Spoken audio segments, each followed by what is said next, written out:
Some of the biggest changes in British life over the past 100 years have been in the way we work. The 9-to-5 working day and the job for life are increasingly a thing of the past. Many of our traditional industries are now gone, while information technology has revolutionised the way that we work. So what can we expect in the next millennium? In the second of her reports on life in the 21st century, our special reporter Rachel Ellison takes a look at the workplace of the future.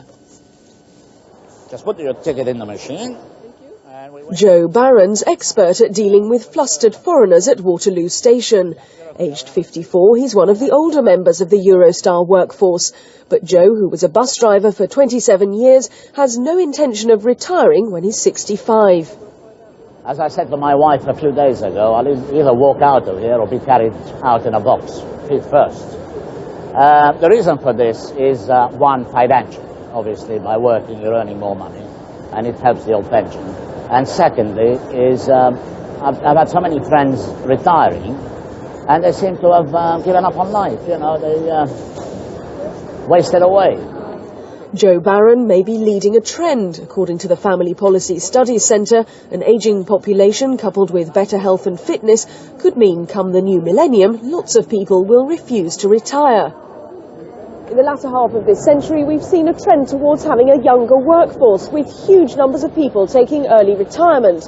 But in the next 50 years, we may well see people refusing to give up work, partly for financial reasons, but also because they want to stay physically and mentally active.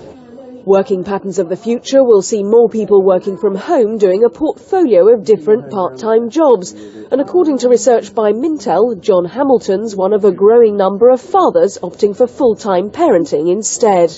The future will see more female breadwinners, with increasing numbers of women no longer prepared to give up their successful careers to raise a family. 3-year-old Rosa spends most days with her father whilst her mother goes out to work. When Rosa was born, it seemed much more sense that Kate stay with her job after the maternity leave, and that I look after the childcare side of things. She has a career structure, it's a good job, and I'm very happy to be at home. The couple's expecting a second child in March. After her maternity leave, Kate Pearce will return to work.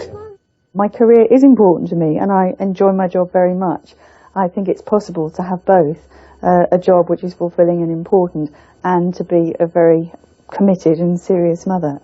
With more men than ever doing part-time jobs and women increasingly earning more than their partners, this family may find that in the future it's the norm rather than the exception, as decisions about who works and for how long become increasingly flexible. Rachel Ellison, BBC News. Professor John Hunt of the London Business School has conducted studies into the workplace, and he's with me now. Good afternoon. Good afternoon.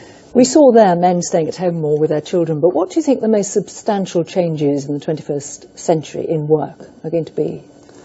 I think there are 3 areas where there are going to be changes. Firstly, people are going to get control over their work lives in a way that they've never had before. They'll be able to negotiate, they'll be able to make their own arrangements. Secondly, as the film said, technology is going to have a very big impact. It's amazing how long, in fact, the office routine has persisted.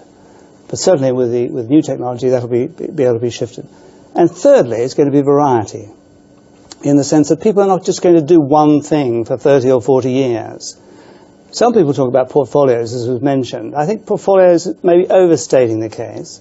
I think there will be variations. So an accountant may become a corporate finance person, may become an investment advisor, rather than major changes. So certainly not a job for life? Certainly not a job for life, no. But there's going to be a change in the whole attitude about work. I mean, we've got to start talking about living, not work. I mean, some people work all week and charge down to the coast and then work all weekend on their boat, and they call that leisure.